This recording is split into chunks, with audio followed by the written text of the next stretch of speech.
Feels like a goodbye. No sacrifice comes without mistakes. We could fly, take the leap of faith.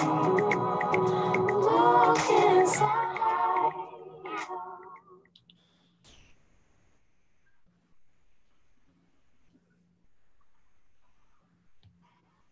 Hello, hello, hello.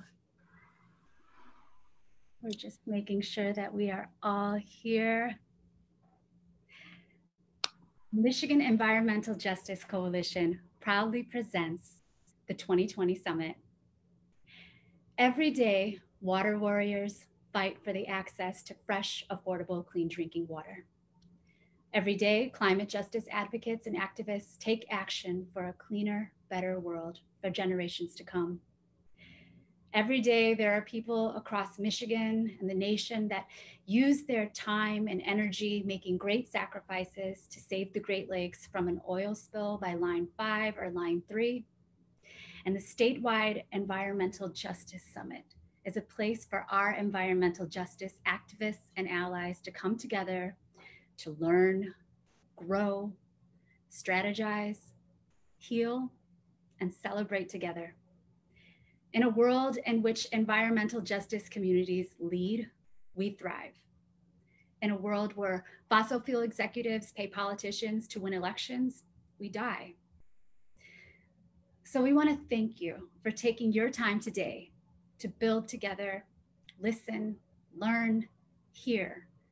Hear from some of our activists and activists around the state and nation on the ways that they are building more possibility for the future. Today, Zero Hour is a youth-led movement creating entry points, training, and resources for new young activists and organizers and adults who support their vision, wanting to take concrete action around climate change. We're joined by Khadija Kokar and Zinaji Artis. Khadija is a 19-year-old environmental organizer who works in DC and Metro Detroit to address environmental racism and encourage community building through her work. Khadija organized with This Is the Zero Hour on the local level and is a Detroit Fellow for the Vote for Our Future campaign, which encourages first-time youth voters to vote consciously with sustainable future in their mind.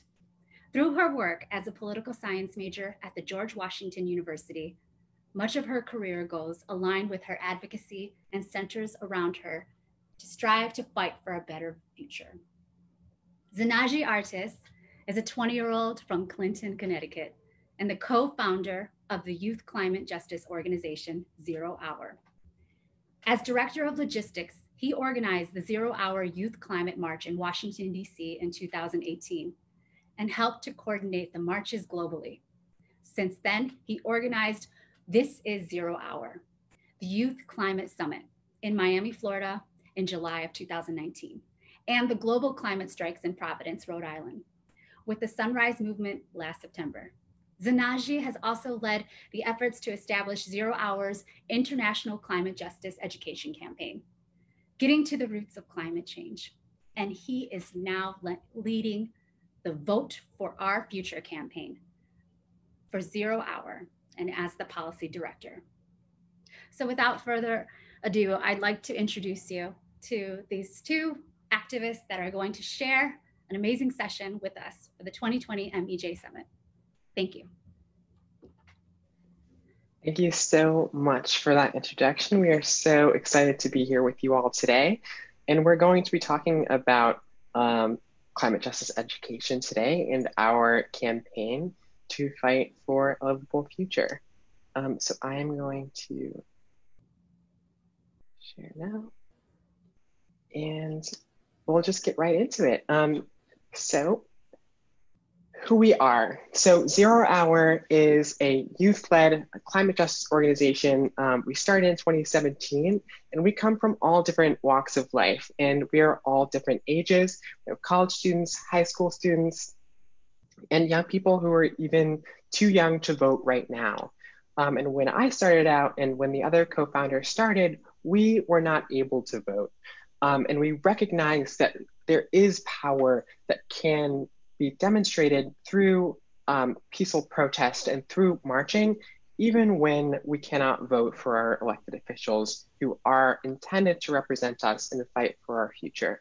And so that's what we did in July of 2018 with the Youth Climate March. We organized that march. We called attention to the youth movement for environmental justice. And we made sure that youth were engaged in politics in Washington, D.C., unlike any other time before. And so we'll continue to talk a bit more about what came out of that. But I want to show this video as a highlight of what we did that day and how it really led to the building of our movement.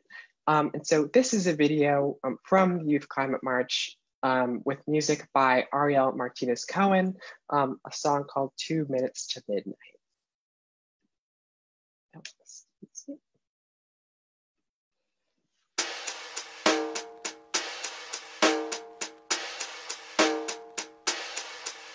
The clock tick, tick, ticks. 1, 2, 3, 4, 5, 6. Eyes are open wide. And the clock tick, tick, tick. Stomach is feeling sick. Under the covers you lie. Then the phone, it starts to ring. Someone screaming. It's 2 minutes to midnight. Only 2 minutes to midnight.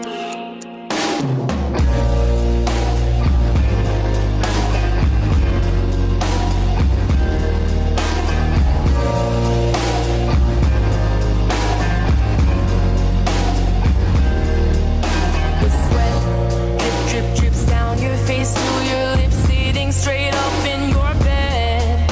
The trembling spreads down to your fingertips. Is it just all in your head? Then the sirens start to wail as the system starts to fail. It's 2 minutes to midnight. Only 2 minutes to midnight.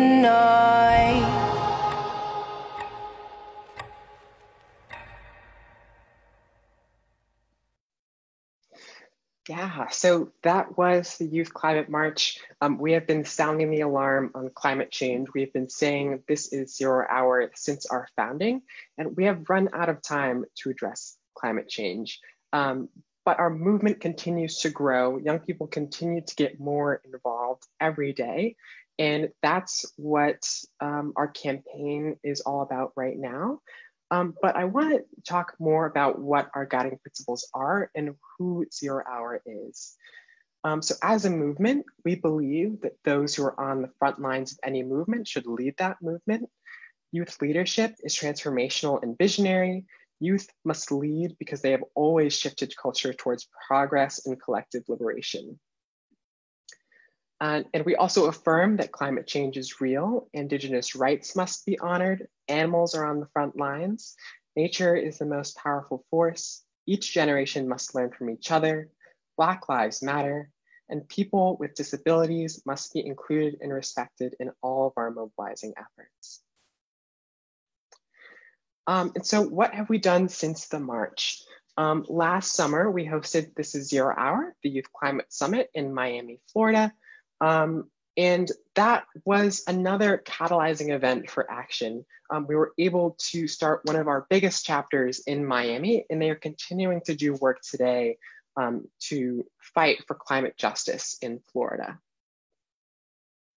And so now I'm going to transition to talk a bit about our partners with the National Children's Campaign, who are working with us on the hashtag Vote for Our Future campaign in Michigan and Pennsylvania this election cycle.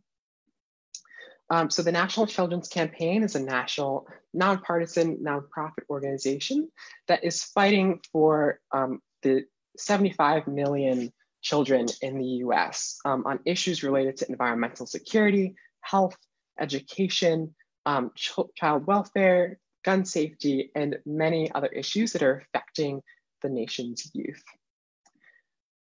And they started out in October of 2017 as a result of the wildfires in California.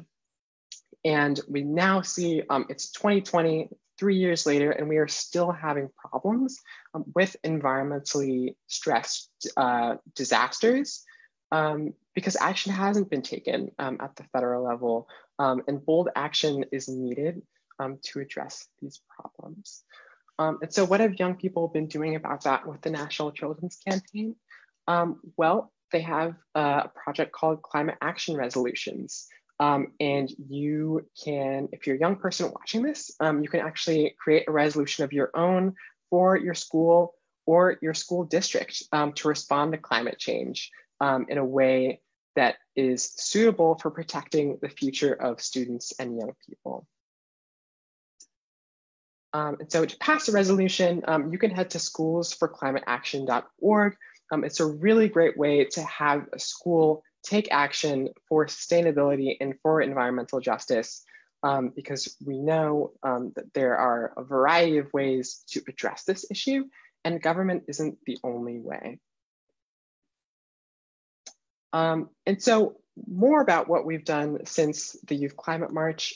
We hosted a Youth Climate Lobby Week in last September, leading up to the global climate strikes. And so we got to meet with elected officials and get our voices heard once again, really pushing our message that we had in 2018 with the Youth Climate March, that youth must be included in all policy processes related to climate justice because climate change will impact our futures.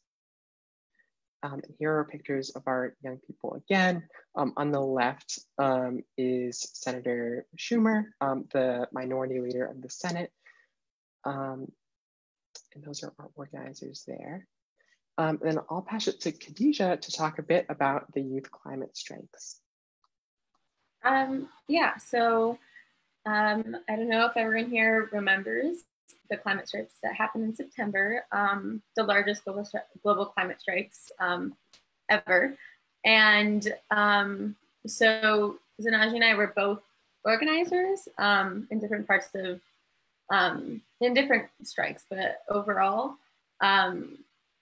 the DC climate strike on September 13th, that was when Greta Thunberg had arrived to DC, and that was aligned with the lobbying week.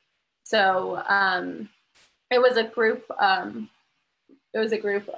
partnership with organizations like Zero Hour, National Children's Campaign, Fridays for Future, Sunrise Movement. All these different organizations have gotten together to host this climate strike. And we had the one with Greta on the 13th, and then September 20th, if you remember, that week was a great call for climate action, and that's when we had thousands and thousands of youth pour out into the streets all across the world, demanding climate action and demanding that politicians and people in power take responsibility and start acting like there's a crisis happening, because there is. So yeah, that's kind of where September 2019's climate started, sorry. And following that, as we had Greta in DC for a while, there was a hearing at the House of Committee on Foreign Affairs and Subcommittee on Europe, Eurasia, Energy and the Environment, and select committees on the climate crisis. And we had some amazing youth speakers, Greta, along with Jamie Margolin and Vic Barrett. We had some great youth speakers come, and they came and they spoke about their experiences, about the demands. And so that was a really monumental part of our movement. We had a lot of attention. There was a lot of eyes on the youth, and there was a lot of momentum building. And so we've been building on that, and we've been building on this momentum and this attention that we have been given and this movement has been given. So yeah. Absolutely. And then we striked again on September 20th, following that hearing, just to make sure that everyone in Washington was really having their eyes on the youth. Yeah. And then, of course, like Khadija said, the global climate strikes weren't just confined to Washington, D.C. They happened all around the world and all around the U.S. So this is actually our climate strike in Providence, Rhode Island, where I am at school. And we called on our state government to take action for a Green New Deal and for climate justice to protect the futures of young people. And following that weekend, we actually were invited to attend the United Nations Youth Climate Summit, the first Youth Climate Summit ahead of the UN climate negotiations that has ever happened before. And I think this as well is a testament to how much young people are pushing the needle on climate justice and having elected officials and world leaders pay attention to the issues of young people. And then again, we sent delegates to pre-COP, the climate negotiations COP25 in Costa Rica in October of 2019. And so all of that has happened in the past. And so what are we doing now to continue that momentum and build a better future for young people? And I will pass it to Khadija to talk about our hashtag Vote for Our Future campaign.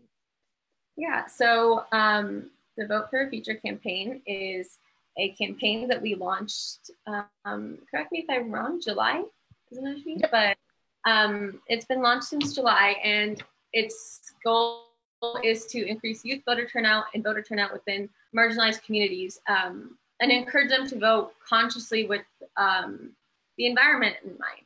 And so I am the Detroit Fellow for the Vote for a Future campaign, and I'm located right now in Metro Detroit. And so we've been organizing community events, and we've been hosting different engaging dialogues with different communities across Metro Detroit, Southeast Michigan, and encourage them to kind of think consciously and think sustainably with the upcoming elections, think about what they want to see.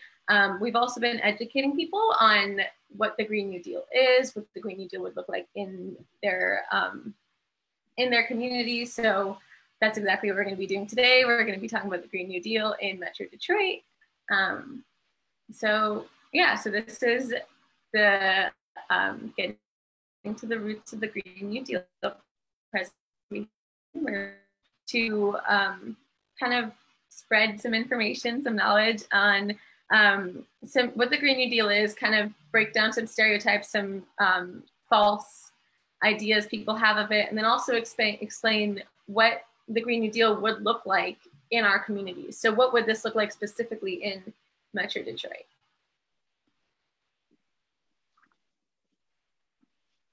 Yeah.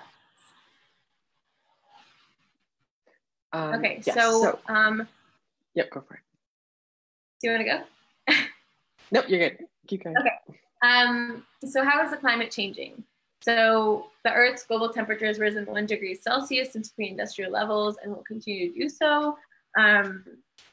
So just a thought to keep in mind that this is only 1 degree, and we are seeing wildfires, we're seeing flooding, we're seeing an increase of natural disasters and climate catastrophe everywhere. So kind of think about what would happen if it was 2 degrees, 3 degrees, what's going to keep happening as the world gets warmer and warmer. And so that should already be like sounding alarms in everyone's mind that we are already, we're in a crisis. And so we need to act now. This is 0 hour, as we say. So what's at stake is the Earth's global temperature is expected to rise by 4 degrees by 2100, unless we make drastic changes. So again, this is 1 degree. Imagine what would happen in 4 degrees. Imagine climate, refugee, imagine, just picture how much worse the situation would be. So if you look at like the Midwest itself, if you look at the Midwest itself, there's 31% more rainfall than there was 50 years ago. And as you can imagine, that's had a large impact on agriculture and what we produce here in the Midwest, what we produce here in Michigan.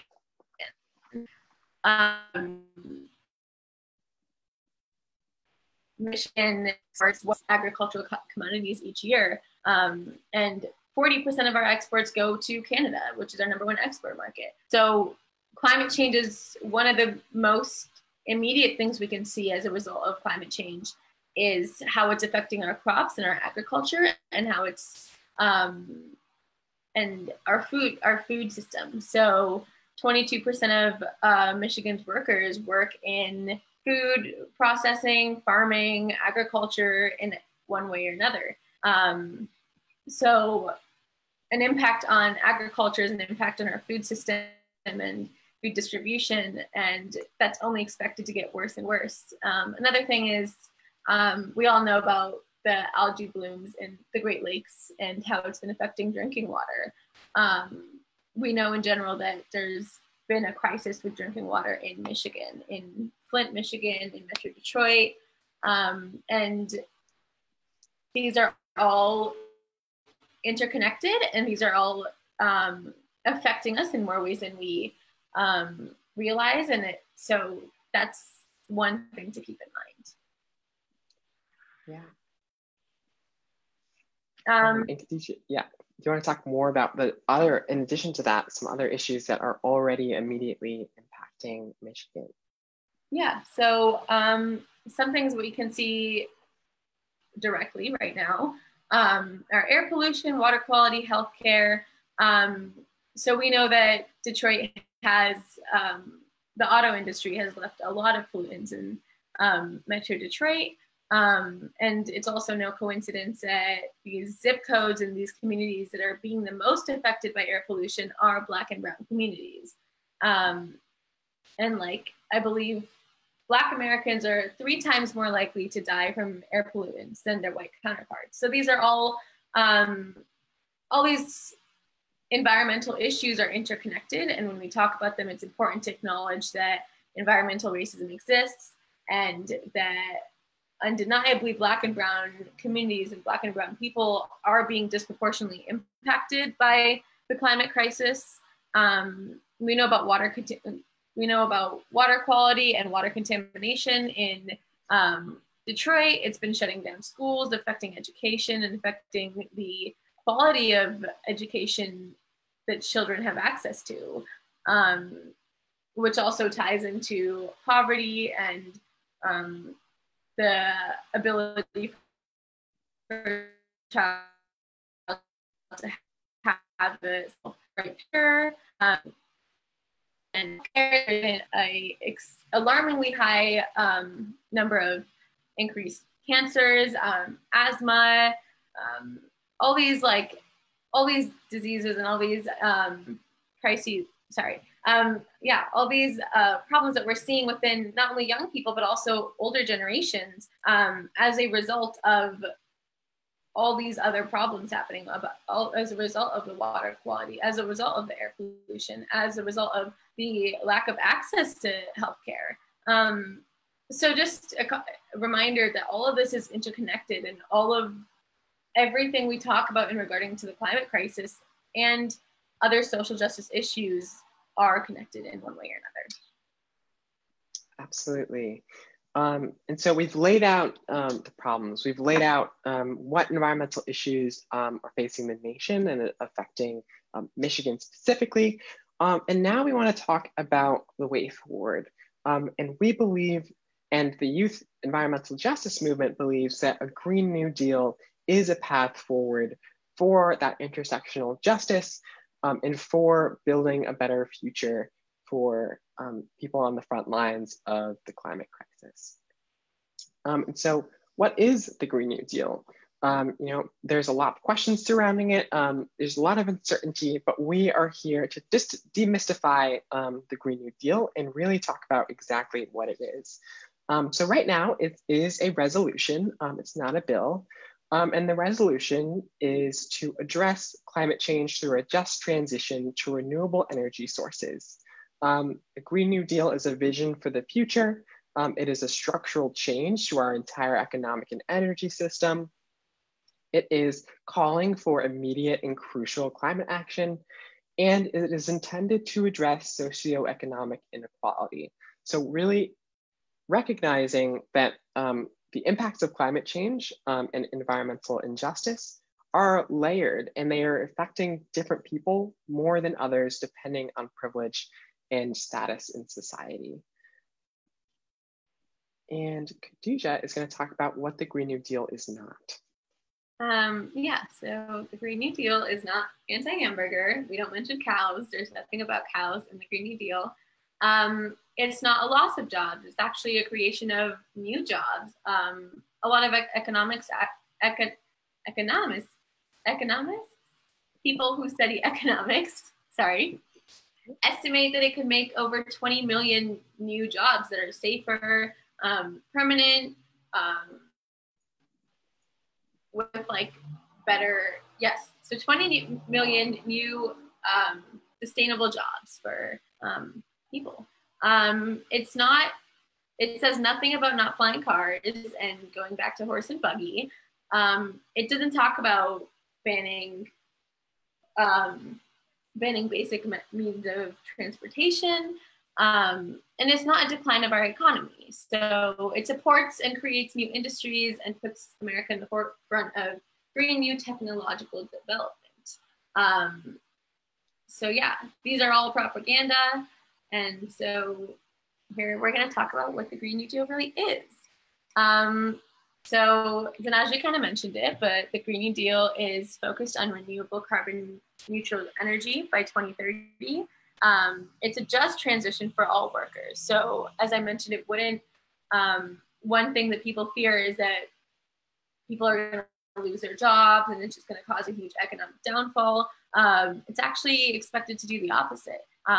It's a complete economic transformation to energy, which is also a long-term expectation, a sustainable future, and it's a sustainable economic path to take. And it is requiring a mass mobilization of our government and its people to combat the climate crisis. So a lot of us youth are already there demanding and mobilizing, but this resolution is really tying that in and addressing it in all forms of society. Yeah, and so this might sound familiar, the idea of a New Deal, and that's because it is, of course. So the Green New Deal, the name is inspired from the New Deal, which was enacted between 1933 and 1939, of course, by President Franklin Delano Roosevelt, FDR. And it was created to respond to needs of relief, reform, and recovery from the Great Depression. And one such program that came out of the New Deal was the Social Security Administration. And of course, we recognize the importance of Social Security today, and we need everyone to recognize the importance of a Green New Deal and what that is calling for.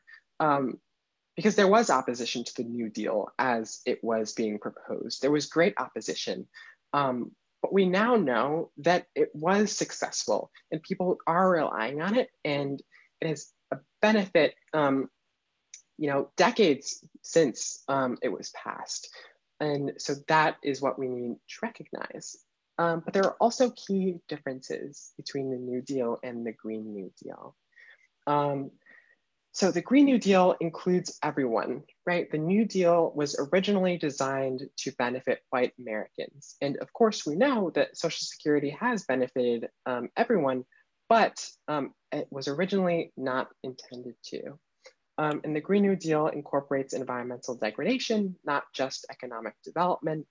It takes on the challenge of addressing the greatest threat to humanity, which is climate change, and it also prioritizes union labor. And so I'll pass it to Khadija to read what exactly the resolution actually says. Yeah, so the House resolution says that the Green New Deal, it is the duty of the federal government to create a Green New Deal to achieve net zero greenhouse gas emissions through a fair and just transition for all communities and workers, and to create millions of good high-wage jobs that ensure prosperity and economic security for all the people in the United States. And so some things that touches up on is safe union jobs, increasing minimum wage to $15 an hour, education and also training for these new jobs, universal health care, and public transit. So the Green New Deal aims to build and maintain equity, and it also addresses, as Danaji already mentioned, that different communities have different privileges, and it acknowledges that, and it tries to address that, and it tries to, it looks at the climate crisis and it addresses this crisis with with environmental racism in mind, and with keeping in mind that certain people in certain communities are more vulnerable and are disproportionately impacted. Yeah, and so we'll talk a bit more about that as we continue. But again, just want to reiterate, we're going to keep coming back to the text of the resolution. It's so important to understand what that resolution actually says. And so House Resolution 109, which is the Green New Deal, lines 3 to 10, read, "It is the duty of the federal government to create a Green New Deal, to achieve net zero greenhouse gas emissions through a fair and just transition for all communities and workers, and to create millions of good, high-wage jobs and ensure prosperity and economic security for all people of the United States."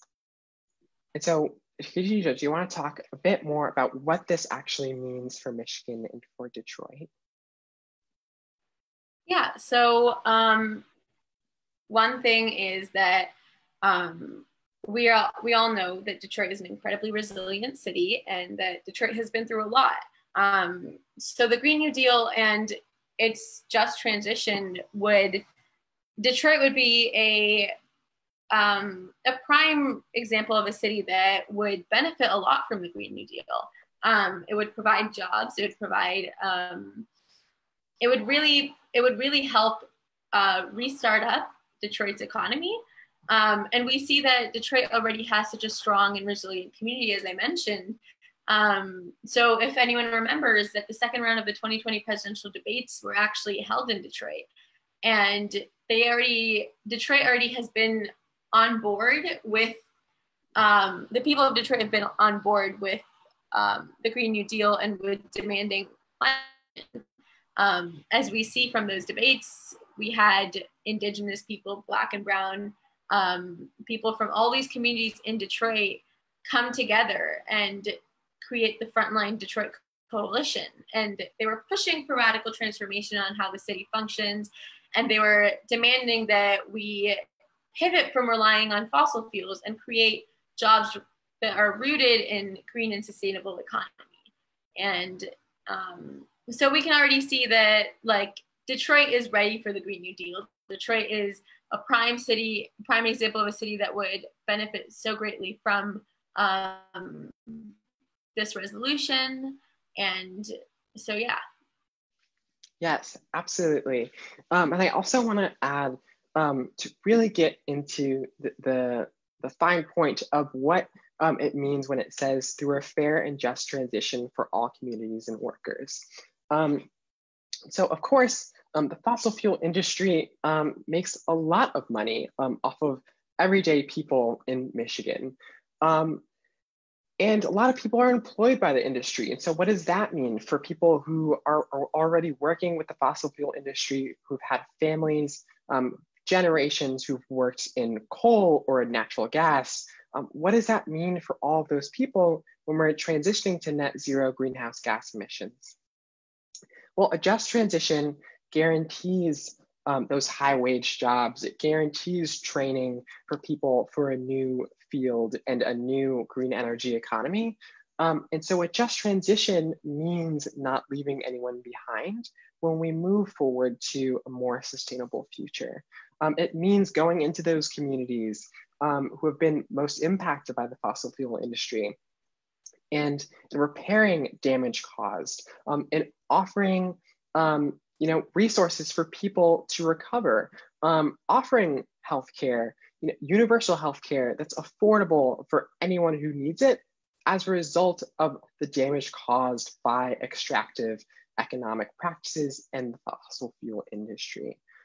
So I really want to emphasize that, because pushback from the Green New Deal has been, claims that the Green New Deal and environmental justice is separate from labor and is separate from union issues. And that simply is not the case, because the Green New Deal is a way forward for labor locally, at the city level, at the state level, and nationally, because it is a transition from a system that is failing, that is causing health problems for people everywhere.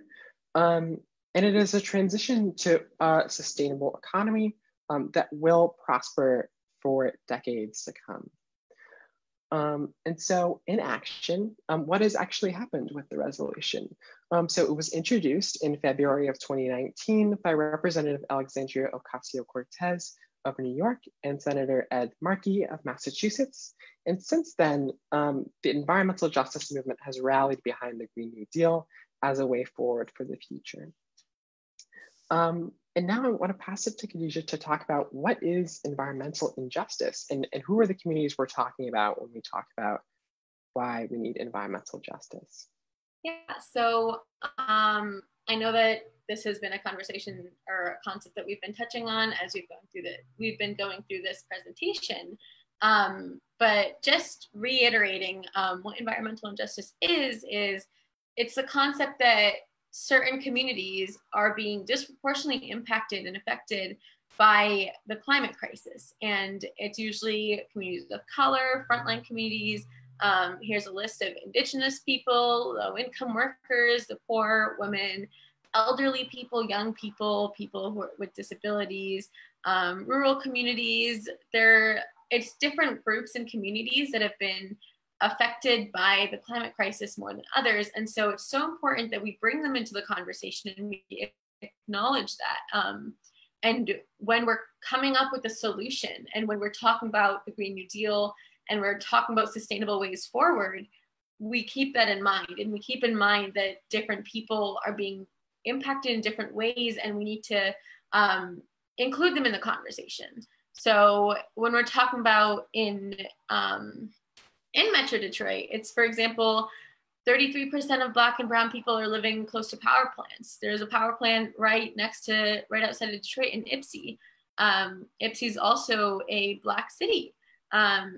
So these things aren't coincidences. Like they're all tied together, as I had mentioned.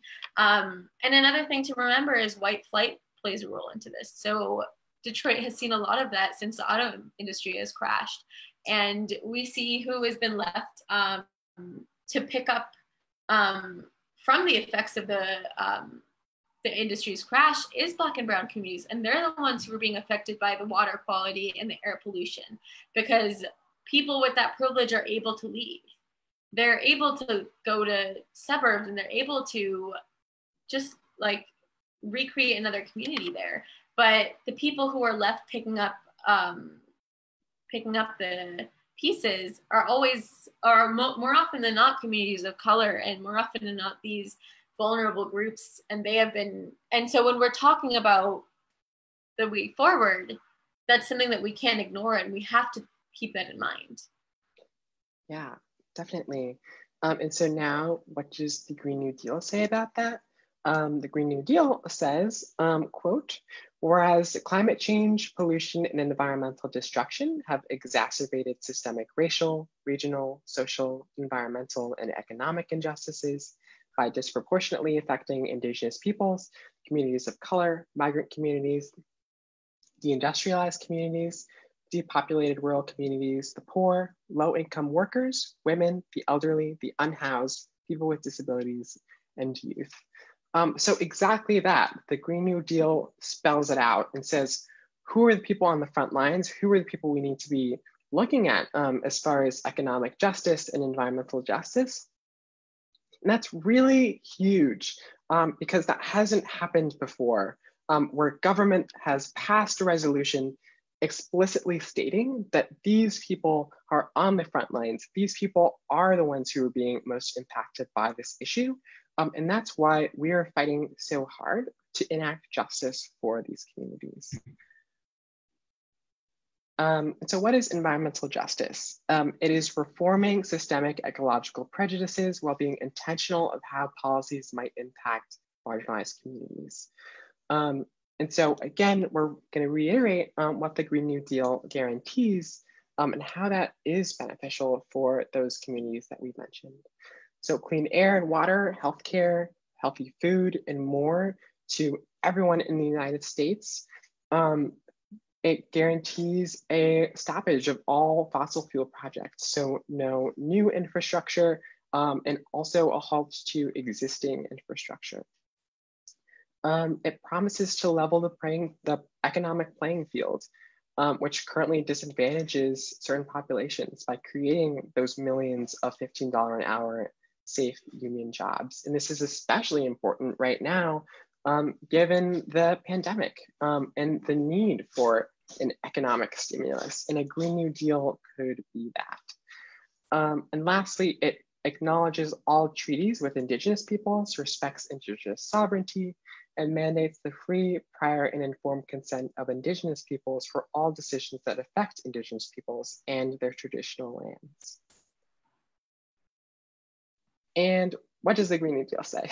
Because we're going to keep coming back to this. So the Green New Deal aims to promote justice and equity by stopping current, preventing future, and repairing historic oppression of Indigenous peoples, communities of color, migrant communities, deindustrialized communities, and so on for the rest of the frontline communities that we mentioned. And so now I'll pass it to Khadija. Yeah, so a just transition from the Marathon Refinery is one thing that we'd like to touch up on. So in Detroit, air pollution kills more than 650 Detroiters a year.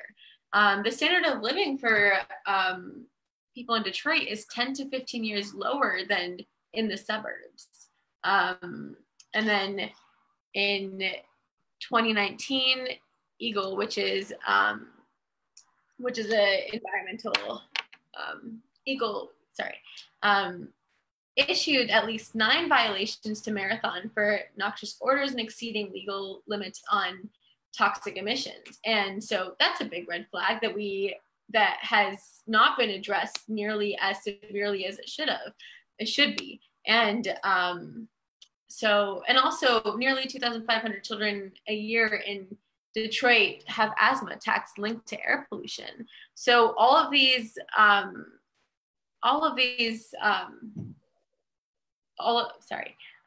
brain just flew out of the window for a second. So all of these problems that we're seeing in Detroit are, as we keep on coming back to, they're interconnected and they're all tied together. And one of the biggest polluters in Detroit is Marathon. And the Marathon Refinery has been consistently polluting and consistently contaminating the air and the water and the soil for people in Detroit for decades. So one thing that we would like to address in our work, and one thing that it's important to address when we're talking about this resolution, is that these refineries and these different polluters have been affecting certain communities more than others, as we keep coming back to. I know I mentioned it earlier as well, but Black Americans are 75% more likely to live by an oil refinery. And just if you look at a map of where the oil refineries are, they're all in Detroit, and they're all in these communities of Black and brown communities. And so think about who are the youth who are being affected, whose water is being contaminated, whose food and access to food and access to clean air, all these basic rights, basic human rights, whose rights are being contaminated and affected the most, and how is that playing a role into our society and our systems that we have in place. So yeah, definitely. Great. And so in action, a Green New Deal in Michigan. And so U.S. Representative Rashida Tlaib said in September of 2019, quote, "A Green New Deal is not bold or radical. This is our life. If there is anybody who deserves a seat at the table, it is us in Wayne County. We can't sit back and let corporate greed tell us this is not possible." And so the Green New Deal isn't radical. It is possible, it's what's needed, and it's fundamental human rights, just like what Khadijah said. And I also will note right here, we're wrapping up soon. So if you have questions right now and you're watching, feel free to drop those in the chat, and we'll be able to respond to questions at the end. But I am going to play a quick video right now about that issue of environmental justice in Detroit. And this video is specifically referring to the Marathon Refinery and the zip code 42817, I believe, or 48217, which is the most polluted zip code in Detroit, actually in the entire state, I believe. So yeah, that's. Yeah, and I am. Okay. 1 second. Great. Okay. So, actually. And this was an air quality forum and a hearing that Rashida Tlaib had hosted in Southwest Michigan, or Southwest Detroit, sorry. And so just a little clip to show what's been happening on the ground. And we appear to be having technical difficulties. So I'm going to reload it real quick and play it from here.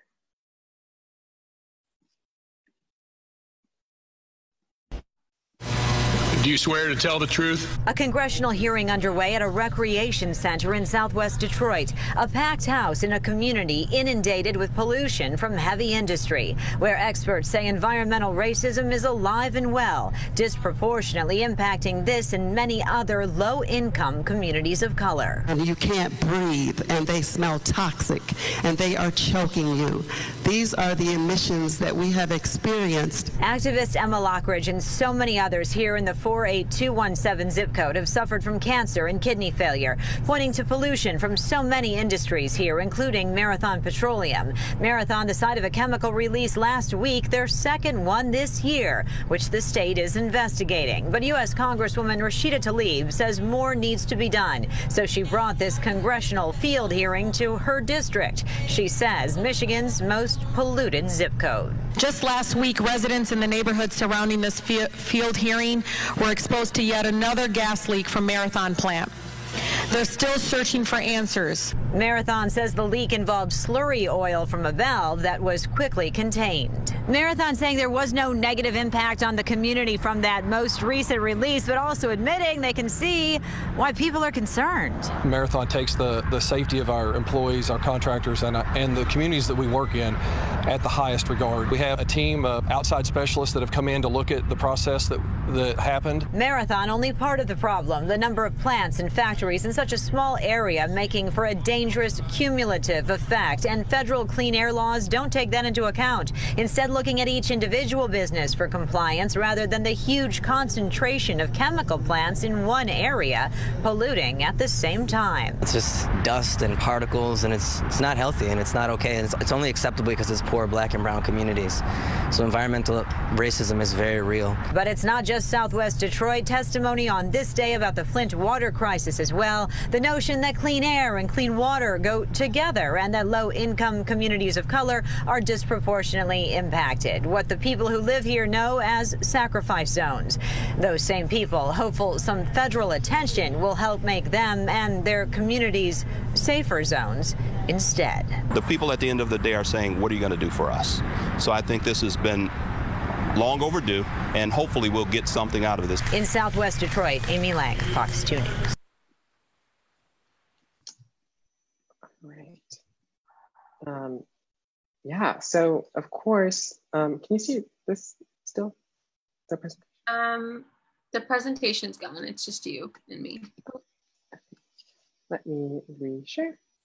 And so, yes, of course, that was just showing, you know, this is very real for communities. And action still needs to be taken by government to address this issue in Michigan. But we believe that the way forward is a Green New Deal. And so I'll read this quote from Naomi Klein, which says, "We face so many overlapping and intersecting crises that we can't afford to fix them one at a time. We need integrated solutions, solutions that radically bring down emissions while creating huge numbers of good unionized jobs and delivering meaningful justice to those who have been most abused and excluded under the current extractive economy." And the implementation of the Green New Deal would mean radical changes to all sectors of the US, and it would surpass conventional barriers to address discrepancies throughout the nation's current standings. And we say radical here to mean not that the vision of a Green New Deal is radical, but it is viewed as such because of the injustice that people have endured for so long, that what is just and what is fundamentally right becomes radical.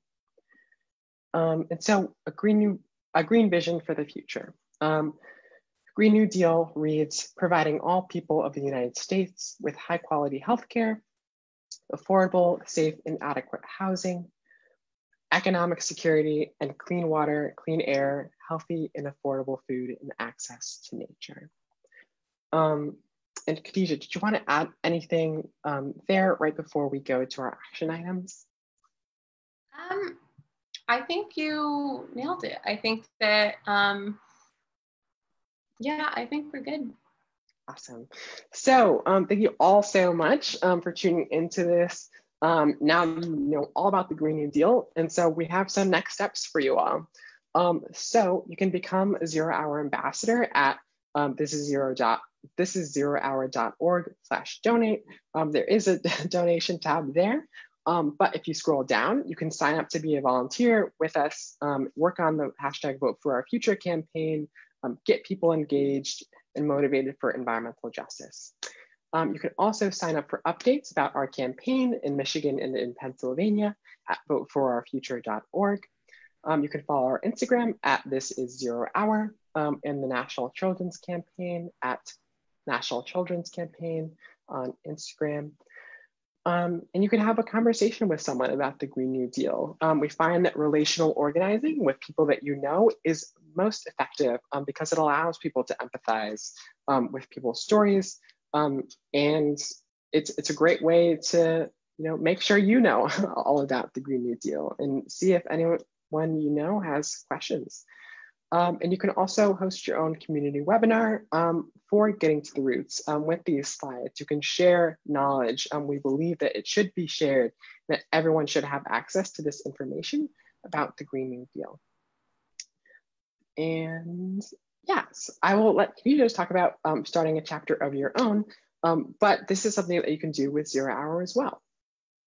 Yeah, so 0 Hour at the bottom, we can see that there's a link to create a chapter. I have helped create and co-founded the chapter, the 0 Hour chapter in DC. We don't have a chapter here in Detroit yet, so if ever anyone tuned in is interested in helping create one, definitely reach out and that would be wonderful. So what I've found is like working with a sister chapter and creating a chapter or being a part of a chapter really allows you to do some local work and really allows you to work within your communities and understand what the problems in your communities and how to solve them. Because as I always like to say, the best way to get involved is to look in your own backyard. And the best way to start taking action is to see what's happening around you. Because I think that we very easily like to disassociate ourselves and our lives from what's happening. And we like to think that the climate crisis is something that's affecting, California with the wildfires, or it's affecting all these developing countries. And we don't like to put it into our perspective, and we don't like to, we have trouble realizing and coming to terms with the fact that things that we're seeing outside aren't normal. The weather changes, the weather patterns aren't normal, and those are a result of the climate crisis. So if this is happening in my community, how can I help? How can I take action and start creating change here? So local work is incredibly rewarding, and we have a plethora of resources on if you want to get involved. And yeah, so if you are interested, please reach out. You can either reach out to me and Zanaji and we could help you out, or you can go straight on our website and apply for a sister chapter. Yeah. And we also want to encourage everyone to register to vote. You can register at voteforoufuture.org/vote.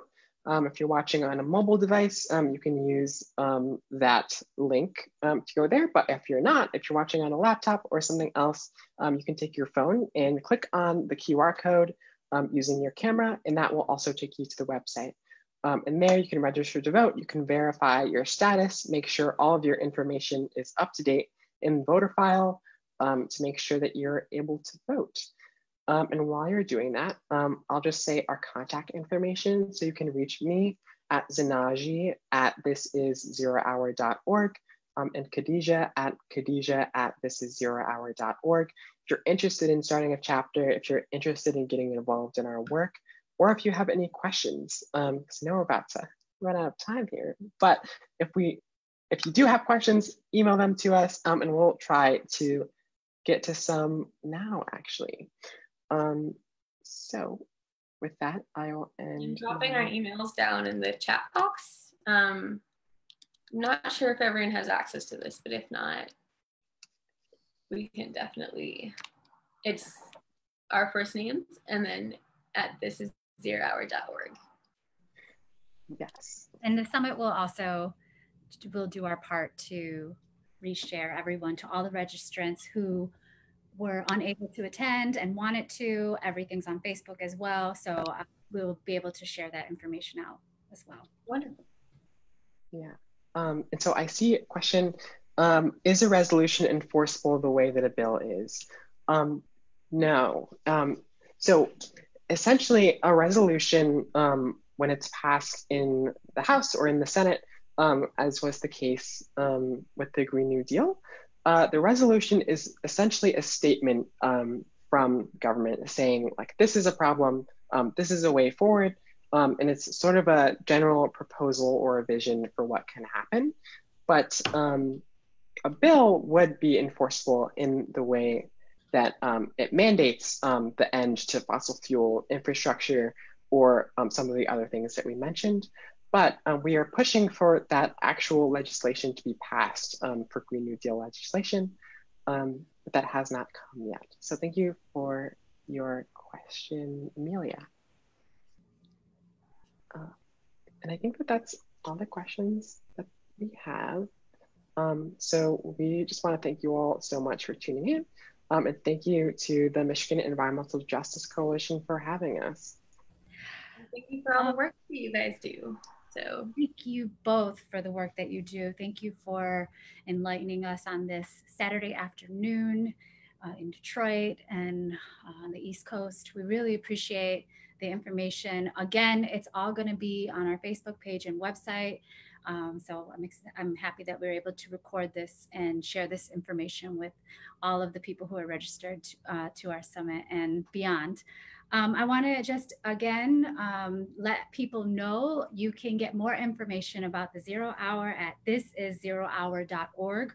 You can reach out to our panelists directly. Zanaji and Khadija, again, amazing work. Thank you so much. If you haven't already registered for the summit, you can go to michiganej.org/MEJC-summit. We'll be back here Tuesday afternoon with Peter Hammer, and we're going to be discussing a lot more next week as our summit will continue on through the end of October. Thanks again so much for joining us, and have a wonderful Saturday. Goodbye. Thank you. Thank you so much for having us. Bye. Wonderful. Bye.